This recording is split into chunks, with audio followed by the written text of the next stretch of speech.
देखा था सरकार का गठन और जो कार्य है उससे संबंधित 50 क्वेश्चन पढ़े थे। आशा करता हूं कि वो क्लास आपको अच्छी लगी होगी और आने वाले रीट की परीक्षा के लिए वो प्रश्नावली है या प्रश्नोत्तर है वो बहुत ही आपके लिए कारगर साबित होंगे। उसी आशा के साथ में हमारा आज का वीडियो शुरू करता हूं। अभी तक आप इस चैनल पर नए हैं, पहली बार आए हैं, तो प्लीज़ चैनल को आप सब्सक्राइब करें, लाइक करें, शेयर करें ताकि दूसरे मित्र भी इस महत्वपूर्ण प्रश्नोत्तर का आनंद ले सके। शुरू करते हैं हम हमारा आज का पहला क्वेश्चन। आज हम 51 से लेकर 93 तक क्वेश्चन पढ़ने वाले हैं। तो संसद में समाविष्ट होता है, पहला क्वेश्चन ये है कि संसद में समाविष्ट क्या होता है? राष्ट्रपति, लोकसभा, राज्यसभा।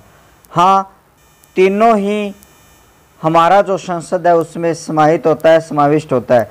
केवल लोकसभा राज्यसभा नहीं होता, राष्ट्रपति उपराष्ट्रपति लोकसभा राज्यसभा नहीं होता, उपराष्ट्रपति लोकसभा राज्यसभा नहीं होता, लेकिन फाइनल क्या होता है? राष्ट्रपति लोकसभा एवं राज्यसभा है वो संसद में समाविष्ट होता है।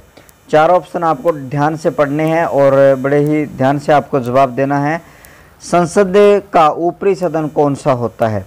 संसद का जो ऊपरी सदन है जिसमें ऑप्शन आपको क्या दे रखे हैं? लोकसभा, राज्यसभा, विधानसभा और विधान परिषद। चारों में आपको बड़े ध्यानपूर्वक आपका ऑप्शन छांटना है। संसद का जो ऊपरी सदन होता है वो राज्यसभा होता है, तो ये चीज़ आपको ध्यान रखनी है। संसद के 2 अधिवेशन का समय अंतर खालिस्तान से अधिक नहीं होना चाहिए, यानी संसद का जो अधिवेशन होना है 2 अधिवेशन होने उनके बीच में कितना समय होना चाहिए? उससे ज़्यादा नहीं होना चाहिए। ये पूछा गया 9 माह, 3 माह, 1 माह, 6 माह।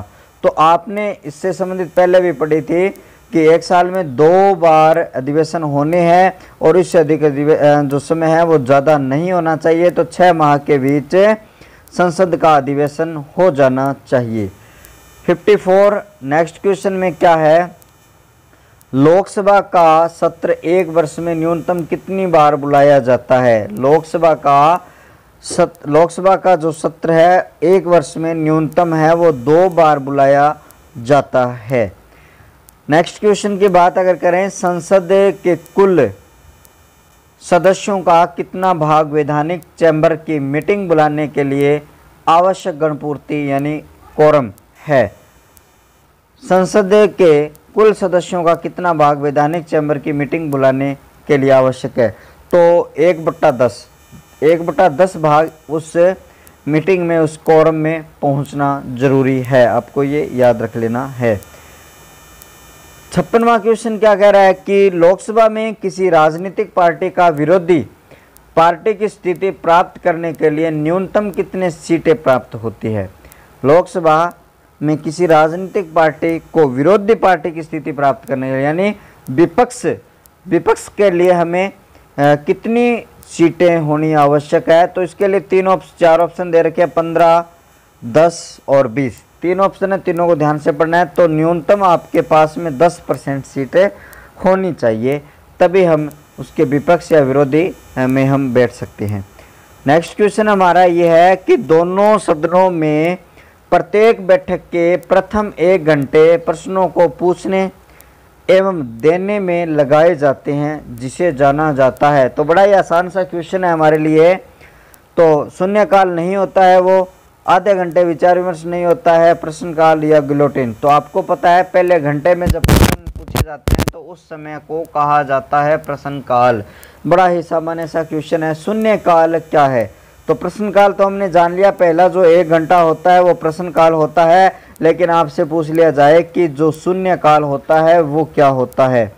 तो शून्यकाल के लिए आपको पता होना चाहिए जब सदन में विपक्ष के प्रस्तावों पर विचार होता है, आराम का समय, जब दोनों सदन में सामाजिक महत्व के मामलों पर अध्यक्ष की पूर्व अनुमति के बिना विचार होता है, वो शून्यकाल होता है। बड़ा ही इम्पोर्टेंट यहाँ पर क्वेश्चन आपको दिखाई दे रहा है कि जब सदन में सामाजिक महत्व के मामलों पर अध्यक्ष की पूर्व अनुमति से बिना विचार हो जाता है तो वो क्या कहलाता है? वो हमारा शून्यकाल कहलाता है। बड़ा ही ध्यान आपको रखना है। 59 में भारत की संसद के सत्र के दौरान शून्यकाल की अधिकतम अवधि कितनी निर्धारित की जाती है? शून्यकाल के लिए कितना समय है वो निर्धारित किया जाता है, तो उसकी बात हम करें तो उसका भी एक समय है, और वो समय कौन सा है? 1 घंटा यानी 60 मिनट है। नेक्स्ट की अगर बात करें हमें, बजट पहले किसके द्वारा पारित किया जाता है? तो बजट की बात करें, ऑप्शन आपको दिया जा रहा है लोकसभा, राज्यसभा, उपयुक्त में से किसी के भी कोई भी सदन बता सकता है, उपयुक्त में से किसी के द्वारा नहीं। तो सबसे पहले अगर बात करूं तो जो बजट है वो पारित करेगा वो लोकसभा पारित करेगा। आपको याद रख लेना, बड़ा महत्वपूर्ण क्वेश्चन है। लोकसभा के निर्वाचन के लिए न्यूनतम आयु कितनी होनी चाहिए? राष्ट्रपति के लिए हमने बात की थी 35 वर्ष होनी चाहिए, लेकिन लोकसभा के लिए जो निर्वाचन की न्यूनतम आयु है वो कितनी हो जानी चाहिए? 25 वर्ष का व्यक्ति हो जाना चाहिए अगर उन्हें लोकसभा का निर्वाचन में हिस्सा लेना है या चुनाव लड़ना है। लोकसभा की अधिकतम सदस्य संख्या कितनी है? 545 लोकसभा की अधिकतम संख्या यहाँ पर है। नेक्स्ट क्वेश्चन है 63, कितने दिनों तक यदि लोकसभा का कोई सदन बिना सदन की अनुमति के सदन की बैठकों से अनुपस्थित रहता है तो उसे अयोग्य ठहराया जाएगा? तो ये ऑप्शन आपको दिखाई दे रहे हैं 4। पहला ऑप्शन आपको दिख रहा है 30 दिन, दूसरा 45 दिन, तीसरा 60 दिन और चौथा ऑप्शन है वो 90 दिन। प्रश्न यह है कितने दिनों तक यदि लोकसभा का कोई सदस्य बिना सदन की अनुमति के सदन की बैठकों में अनुपस्थित रहता है तो उसे अयोग्य ठहराया जाएगा? कितने दिन में? तो आपका जो 60 दिन में उसे हम अयोग्य ठहरा सकते हैं। राज्यसभा एक खाली स्थान है। तो राज्यसभा एक खाली स्थान की बात अगर करेंगे तो ये क्वेश्चन हम सबसे पहले पढ़ के आए हैं, वो एक स्थायी निकाय है, ठीक है। और प्रतिवर्ष, नेक्स्ट क्वेश्चन है कि प्रति 2 वर्ष के बाद राज्यसभा के कितने सदस्य कार्यनिर्वृत्त होते हैं? तो 1/3 राज्यसभा के सदस्य वो कार्यनिर्वृत्त हो जाते हैं। 66 क्वेश्चन की बात करूं, राज्यसभा के सदस्यों की न्यूनतम आयु कितनी होनी चाहिए? तो 30 वर्ष। लोकसभा की बात करूं तो 25 वर्ष, राष्ट्रपति की बात करें तो 35 वर्ष, और यहाँ पर राज्यसभा की अगर बात करें तो 30 वर्ष सदस्य की उम्र होनी चाहिए। नेक्स्ट क्वेश्चन हमारा यह है कि राज्यसभा द्वारा लोकसभा को धन विधेयक कितने समय में लौटा दिया जाना चाहिए? तो 14 दिन में वो धन विधेयक है वो लौटा देना आवश्यक होता है। नेक्स्ट क्वेश्चन है कि राज्यसभा धन विधेयक को कितने समय तक रोक सकती है? अभी बात करके हम 14 दिनों तक वो रोक सकती है। लोकसभा का कार्यकाल, 4 ऑप्शन दिए गए। लोकसभा का कार्यकाल हमें पहचानना है, किसी भी परिस्थिति में बढ़ाया नहीं जा सकता। एक बार में 6 माह के लिए बढ़ाया जा सकता है, एक बार में 1 वर्ष के लिए बढ़ाया जा सकता है, और आपातकाल लागू होने के दौरान एक बार में 2 वर्ष के लिए बढ़ाया जा सकता है। तो ये इनमें से आपको ऑप्शन चुनना है। तो हमारा जो ऑप्शन तीसरा रहेगा कि एक बार में 1 वर्ष के लिए लोकसभा का कार्यकाल बढ़ाया जा सकता है। नेक्स्ट क्वेश्चन की बात करें, निम्नलिखित किस निकाय की अध्यक्षता गैर सदस्य करता है? तो राज्यसभा है वो अध्यक्षता के लिए गैर सदस्य की, राज्यसभा है वो अध्यक्षता के गैर सदस्य कार्य करता है। संसद के दोनों सदनों को की सम्मिलित बैठक कब बुलाई जाती है? राष्ट्रपति के चुनाव के लिए, पहला ऑप्शन आपको दिखाई दे रहा है। उपराष्ट्रपति के चुनाव के लिए, संविधान संशोधन के बिल पारित करने के लिए, ऐसे बिल पर विचार और उसे पारित करना जो दोनों सदनों में मतभेद हो। ये बात हम पहले पढ़ के आ चुके हैं कि ऐसा बिल, ऐसा विचार और उसे पारित करने के लिए दोनों में जब मतभेद हो जाए तो उसे हम क्या कहेंगे? उनकी एक सम्मिलित बैठक है वो कर पाएंगे। नेक्स्ट क्वेश्चन की अगर बात करें कि नए राज्यों के निर्माण अथवा विद्यमान राज्यों की सीमाओं को परिवर्तित करने का अधिकार होता है। किसे होता है? तो ऑप्शन आपको दिखाई दे रहे होंगे, राष्ट्रपति, संसद, निर्वाचन आयोग और इनमें से कोई नहीं। क्वेश्चन क्या था कि नए राज्यों के निर्माण अथवा विद्यमान राज्यों की सीमाओं को परिवर्तित करने का जो अधिकार होता है वो संसद के पास होता है। नेक्स्ट क्वेश्चन देखिए, राज्यसभा को भंग करने के लिए निम्नलिखित में से कौन सक्षम है? अगर हमें राज्यसभा को भंग करना है तो उसके लिए कौन सक्षम होता है, कौन उसकी पावर रखता है? तो न तो आपको ऑप्शन दिखाई दे, राष्ट्रपति, राज्यसभा का सभापति, राज्यसभा या लोकसभा, या फिर इनमें से कोई नहीं। तो इन ऑप्शनों में से कोई भी है वो राज्यसभा को भंग करने के लिए सक्षम नहीं होता है। ऑप्शन है अगला, क्वेश्चन है अगला कि नागरिकता प्राप्त करने के लिए शर्तें निर्धारित करने वाला निकाय कौन सा होता है? तो शर्तें जो निर्धारित करने वाला निकाय होता है, ऑप्शन आपको दिया गया, चुनाव आयोग, राष्ट्रपति, संसद और विधानसभाएं। तो जो नागरिकता प्राप्त करने के लिए शर्तें निर्धारित करेगा वो है संसद। तो आपको 74 का 3 नंबर ऑप्शन याद रखना है। यह कौन तय करता है कि संसद में रखा जाने वाला कोई विधेयक विशेष धन विधेयक है या नहीं है? इस बात का कौन है वो स्पष्टीकरण करता है? तो ऑप्शन में आपको राष्ट्रपति, विधान अध्यक्ष राज्यसभा, अध्यक्ष लोकसभा और मंत्रिमंडल। 4 ऑप्शन में क्या है कि कौन तय करता है कि संसद में रखा जाने वाला कोई भी विधेयक विशेष धन विधेयक है या नहीं है? तो जो लोकसभा का अध्यक्ष होता है वो लोकसभा का अध्यक्ष क्या करता है, ये तय करता है। नेक्स्ट क्वेश्चन की बात करें, संसद के दोनों सदनों के संयुक्त अधिवेशन कौन बुलाता है? तो हम बारी बारी से इस क्वेश्चन को पढ़ रहे हैं। तो संयुक्त अधिवेशन है वो राष्ट्रपति बुलाता है। नेक्स्ट बात करें, लोकसभा के प्रथम अध्यक्ष कौन रहे हैं? लोकसभा के प्रथम अध्यक्ष की बात करेंगे तो जीवी मावलंकर, आपको ये नाम है याद होगा, जीवी मावलंकर जो लोकसभा के प्रथम अध्यक्ष रहे हैं।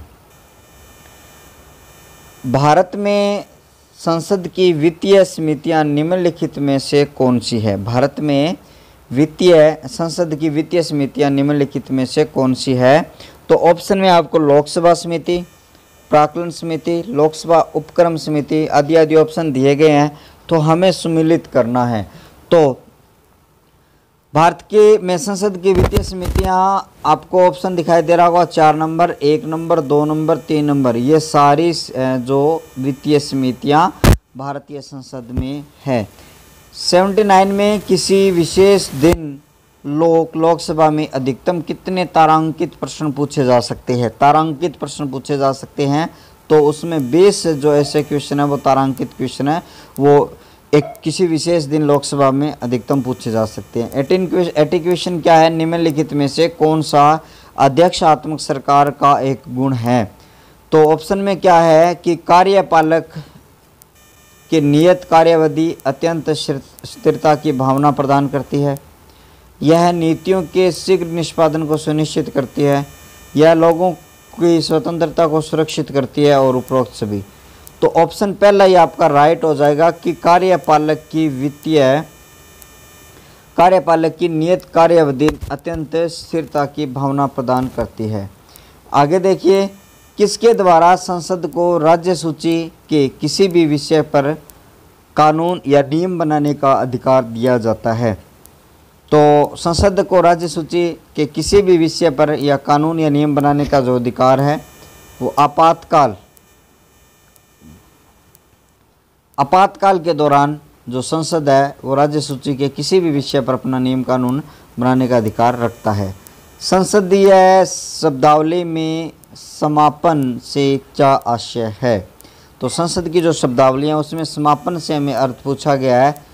तो उसका मतलब ये है कि किसी भी प्रस्ताव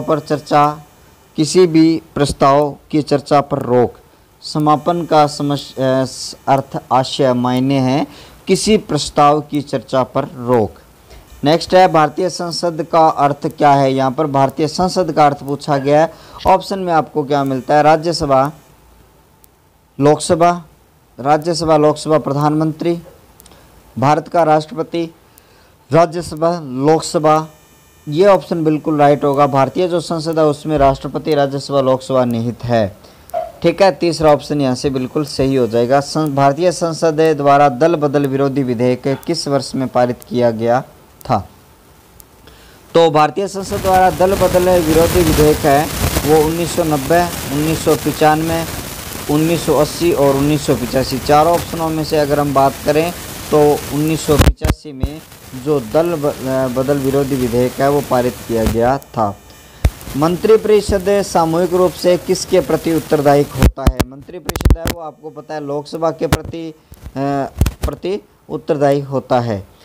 नेक्स्ट है, अखिल भारतीय सेवाओं में सृजन की शक्ति किसे प्राप्त होती है? तो अखिल भारतीय सेवाओं में संसद को भारतीय सेवाओं में सृजन की शक्ति प्राप्त होती है। भारत की अंतःकालीन संसद के कितने सदस्य थे? तो 296 सदस्य यहाँ पर अंतःकालीन सदस्य थे। भारतीय संघ के नए राज्य की स्वीकृति कौन देता है? भारतीय संघ के नए राज्य की स्वीकृति संसद है वो पारित करता है, वो स्वीकृति देता है। नेक्स्ट क्वेश्चन ये है कि संसद के 2 सत्रों के बीच अधिकतम कितना अंतराल दिया जा सकता है? तो इस बात पर हम चर्चा कर चुके हैं। तो 6 महीनों का जो अंतराल है वो दिया जा सकता है। राज्यसभा का पीठासीन अधिकारी कौन होता है? राज्यसभा का जो पीठासीन अधिकारी होता है वो उपराष्ट्रपति होता है। भारत का जो उपराष्ट्रपति है वो राज्यसभा का पीठासीन अधिकारी होता है। निम्नलिखित में कौन सा संसद से संबंधित नहीं है? आमुख शब्द है, भंग करना है, स्थगन है, बर्खास्त करना है। तो बर्खास्त करना यहाँ पर ये इससे संबंधित नहीं है। बाकी ये तीनों आमुख है, स्थगन है, भंग करना ये शब्द है वो संसद से संबंधित है। राज्यसभा के सदस्यों का चुनाव कितनी अवधि के लिए किया जाता है? कितनी अवधि के लिए किया जाता है? तो आपको पता है राज्यसभा का जो चुनाव है वो 6 वर्षों के लिए किया जाता है। ये एकमात्र ऐसा चुनाव है जो 6 वर्षों के लिए किया जाता है। नेक्स्ट क्वेश्चन, अगर लास्ट क्वेश्चन की बात हम करें कि संसद की किसी वित्तीय समिति के राज्यसभा का कोई प्रतिनिधित्व होता है तो उसकी बात हम करें तो वो होती है समिति आपकी प्राक्कलन समिति। प्राक्कलन समिति संसद के राज्यसभा का कोई भी प्रतिनिधित्व नहीं होता है। लोकसभा है, लोक लेखा समिति है, उपक्रम समिति है, व्यय समिति है, ये तीनों उनके जो प्रतिनिधित्व है वो आपको संसदीय समिति में मिल जाते हैं। तो ये थे हमारी 51 से लेकर 93 क्वेश्चन पॉलिटी का भाग नंबर 4। पॉलिटी का जो भाग नंबर 4 है हम पढ़ रहे थे, इसमें हमने दोनों वीडियो में 93 क्वेश्चन की बात हमने की है। ठीक है, नेक्स्ट वीडियो में हम क्या पढ़ने वाले हैं? नेक्स्ट वीडियो में हम भूगोल, जियोग्राफी के कुछ महत्वपूर्ण प्रश्न आप पढ़ोगे, हम पढ़ने वाले हैं। तो चैनल को ज़्यादा से ज़्यादा शेयर करते रहिए, सब्सक्राइब करते रहिए। मिलते हैं नेक्स्ट क्लास में। Take care, bye bye, thank you.